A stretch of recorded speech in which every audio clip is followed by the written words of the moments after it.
Hello, my name is Liam Canning, and welcome to my AUD313 interactive sound and music design submission. So, I've decided to create my project under Breathe Free, which is the audio driven game prototype, and I've decided to create my game using Unreal Engine, and I've decided to use Unreal Engine because my Death 315 team will be using this engine in January, so I've been using this class as an opportunity to familiarize myself with this engine. I'll be using Wise in Death 315 too, which is the middleware I've been using here. So Wise is the middleware I've been using. It's considered the industry standard that is used in many AAA games, many different companies, many different platforms. But I've previously used Wise before, but that was with Unity Engine, so the workflow is a little bit different there compared to Unreal Engine. So right here, this is my game, and it is called Birdsong. The goal is to collect hidden eggs which are spread across the map, and the way you collect these eggs is by listening out for bird calls. There will be birds chirping, and you need to follow the call of the bird to lead you towards the egg. So the birds' sounds are like very 3D, so you just follow them. Um, I've used various Wise functions throughout this project, so during this video I'll be showcasing how they work to you. Just before I get started, I want to mention that I used the Electric Dreams Environment Sample project to build my level. So basically, this let me create highly detailed environments by using Unreal Engine's procedural content generation system. So that basically means assets are automatically placed for me based on the splines and parameters I create and change. So it's a very fast way, or a faster way. It still took me a while to create the level, but it's a faster way to create highly detailed levels. And just to mention that this sample project includes soundscape. I have turned all of this off. None of this is in my game at all. Um, I want to mention where I source sounds. So I have created some sounds in the AUD313 recording studio. I've sourced some from Soundly, the royalty-free sound effect archive, audio GDC, and I think I got an audio or two from Pixabay, but there's not many great audios here, so I didn't use this much.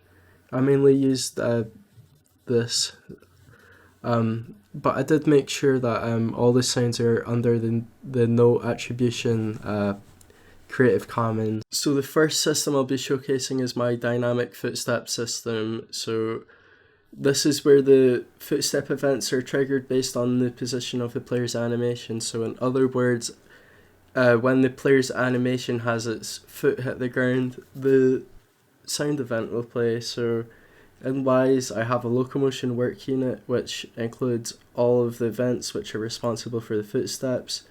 As you can see, I have multiple random containers for each different surface type.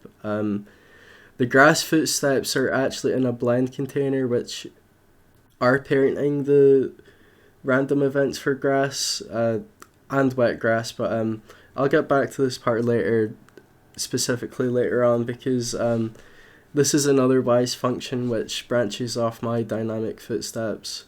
For all of the sound effects in the footstep random containers, I've added a voice pitch randomizer, and what this does is randomize what the pitch would play in for each effect. So these are the offset values, and what this does is add more variety to the footstep sounds.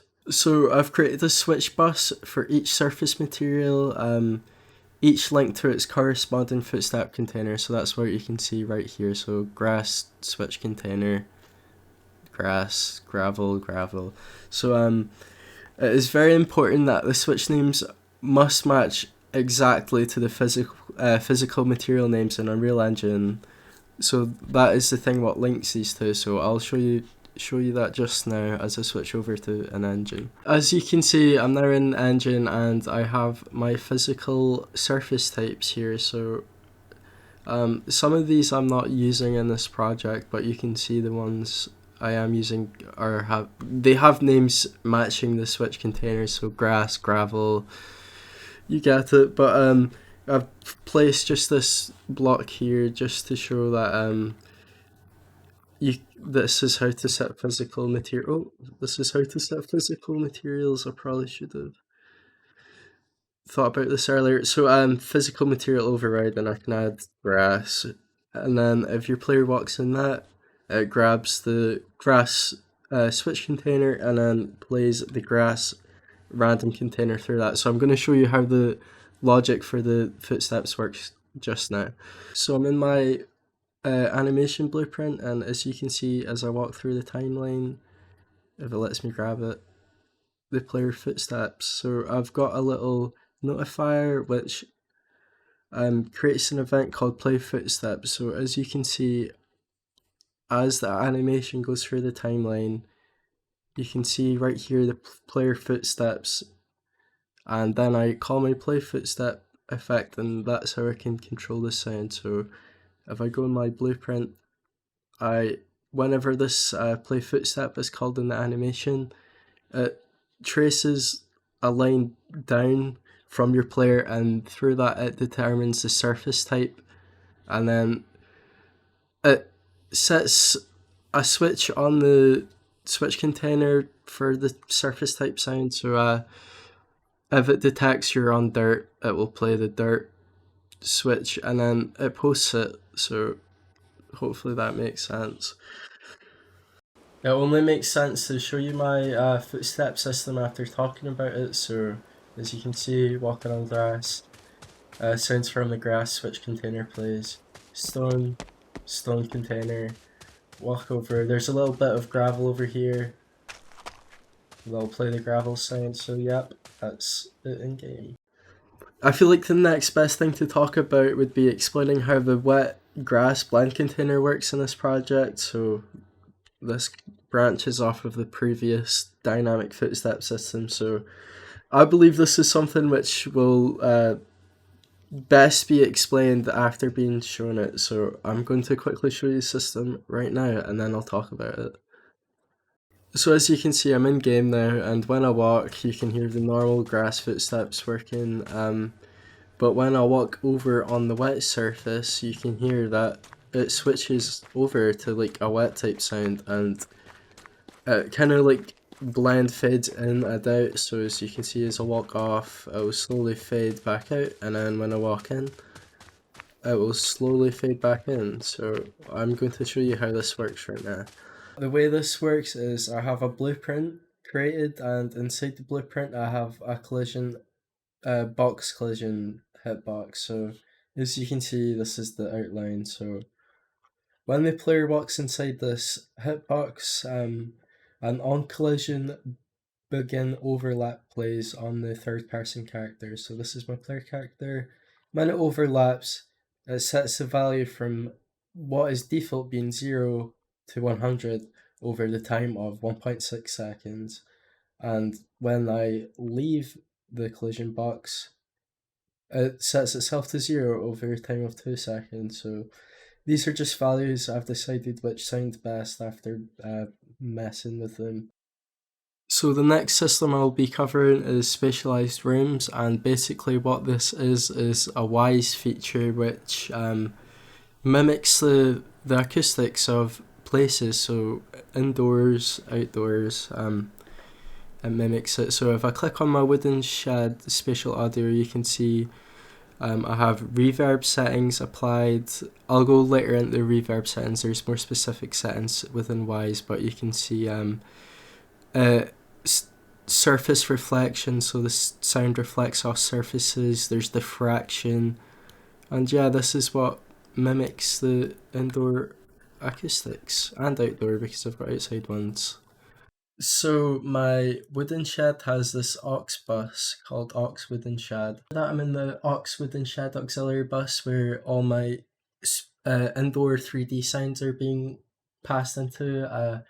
I have a little reverb applied to the room. This will just mimic the reverb you're supposed to hear in a room like that with the wooden walls. Because the walls are wooden, I decided to lower the high EQs and pass up the mids a little bit to create more of this boxy sound whilst you're in this enclosed room. So the outdoor ambience is controlled by exterior bed. So basically, this is just a sound of wind and trees moving, and it is placed when you're outside. And I have decided to compress this sound a little bit to try and make the volume more equal. I found that to work pretty well. So to handle the sound of exterior ambience leaking into my indoor room, I have this AK portal here. This basically just connects into the two rooms, so you can see Sav outside room, Sav within shed. So the sound leaks through this enclosed space. So if you're like over here, you can hear it directionally leaking from that direction. I also have this blueprint interior hitbox. So when you're in the shed, you get the RTPC value of interior amount set to 100 over the time of 250 milliseconds. And when you leave it, it sets itself back to 0 over the interpolation time of 250 seconds. So fades in, fades out, and with this RTPC value, I'm going to quickly switch back to editor. So now that I have this RTPC value called interior amount, I can start editing sounds with it. So the biggest sound I changed was the outdoor ambience. So I made it when you're inside that the exterior ambience not only decreases in volume, but it has a low pass filter applied to it. So I'm going to show you what that sounds like now. So that's it with the volume decrease and low pass filter, and I'm going to move it back. So basically, when you're in game, you're in the shed, you open the door and it slowly opens, and then the ambience comes in. I also applied this RTPC as a failsafe to the bird sound effect, bird chirp. So when you're indoors, I never want to hear a bird chirp, so I just turned it off. Before I showcase this working in game, I would also like to say that my door blueprint also affects RTPC value. So when the door opens, the value is set to 0. So even if the door is just open and you're sitting right here, the exterior ambience can still flood in the room. So just based on what I previously showed, you can now hear that the directional muffle coming from this door. Walk over here. It gets lesser, it's directional. You can hear it flipping ears as I turn around. And when I open the door, the outside ambience floods in. And then as you go in again, it mutes. So very good. I am next going to talk about how the phone works. I'm just going to quickly show some gameplays so you can get some context. So as you load in the world, you can see that the phone is vibrating. The audio is directional, so if I turn my camera, you can hear the volume change. When I get further away, the volume decreases. So to answer this phone, you just walk towards it. Welcome to Birdsong. It gives you the instructions. Audio-guided scavenger hunt game. So I'm going to quickly walk through how the phone blueprint works, but for some prior context, you're unable to leave out the store until the call finishes, so that would make more sense when I go in this blueprint. So when the event begins, the played once is set to off. It posts the phone vibrate event just once, and then it disables the door overlap for that door, and then when you make contact with that hitbox, it checks if it's been played before, and if it's not, it stops the phone vibrate sound, sets the value for played once to true so it can't be played again, and then it posts a tutorial speech, and then after the tutorial speech, the door can open.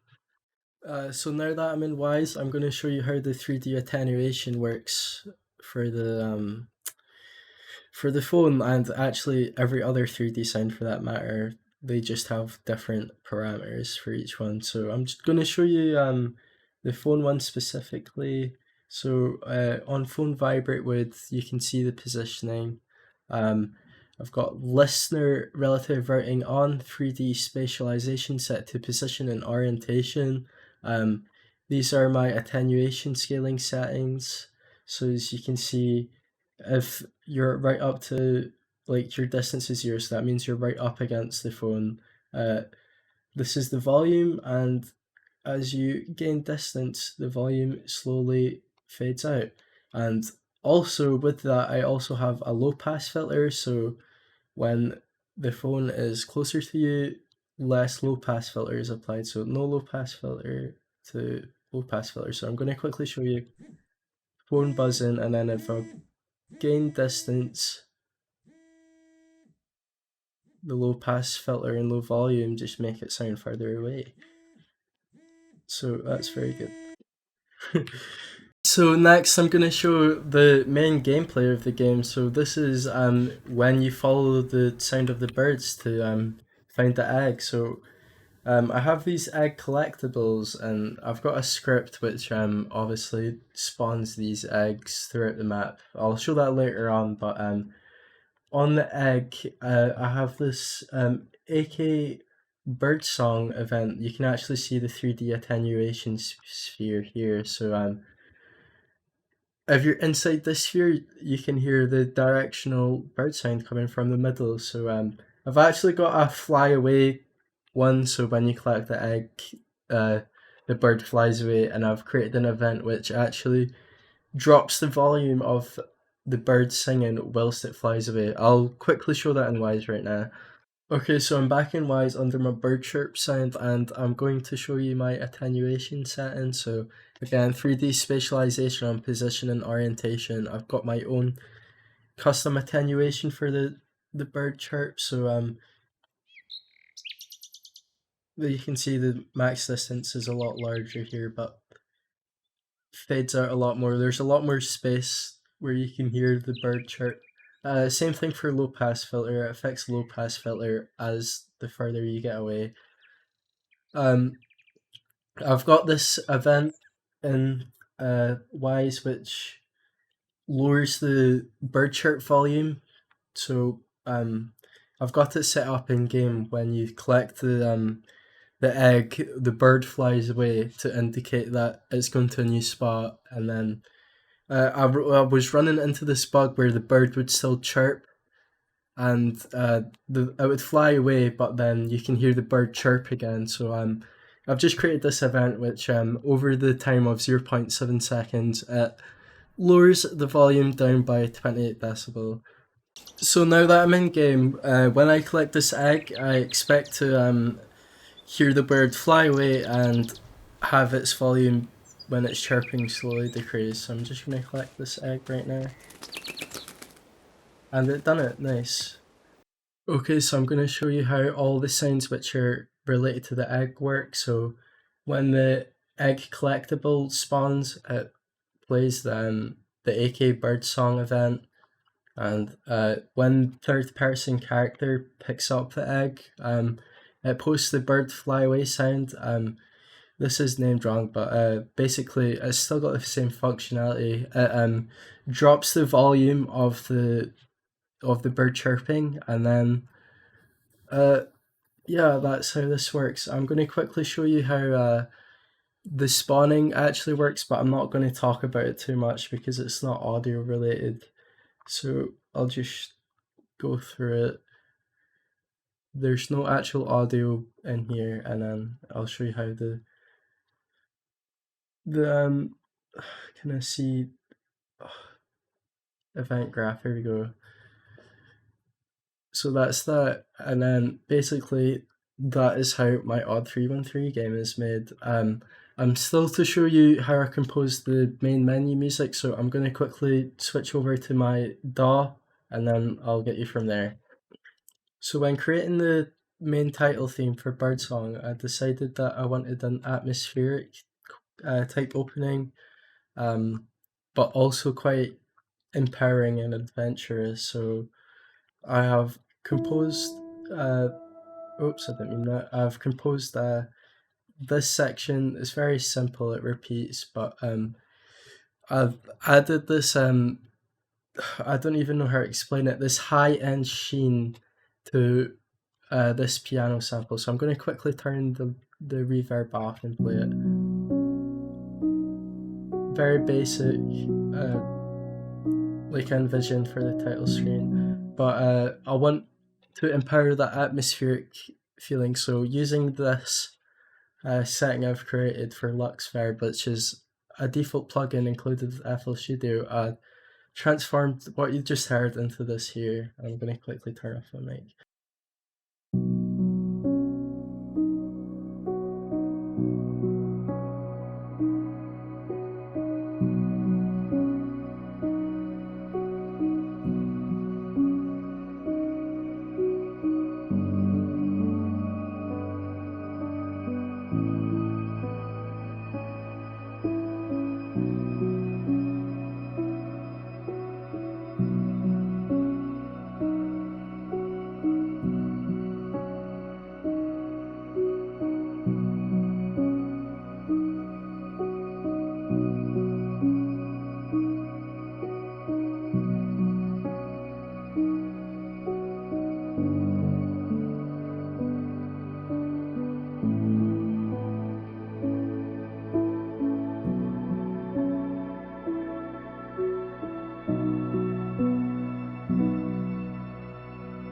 Okay, so that's my AUD313 submission wrapped up. I'd like to thank you for watching the video and just say that I've included a 6-minute gameplay video in the submission as well. Thank you.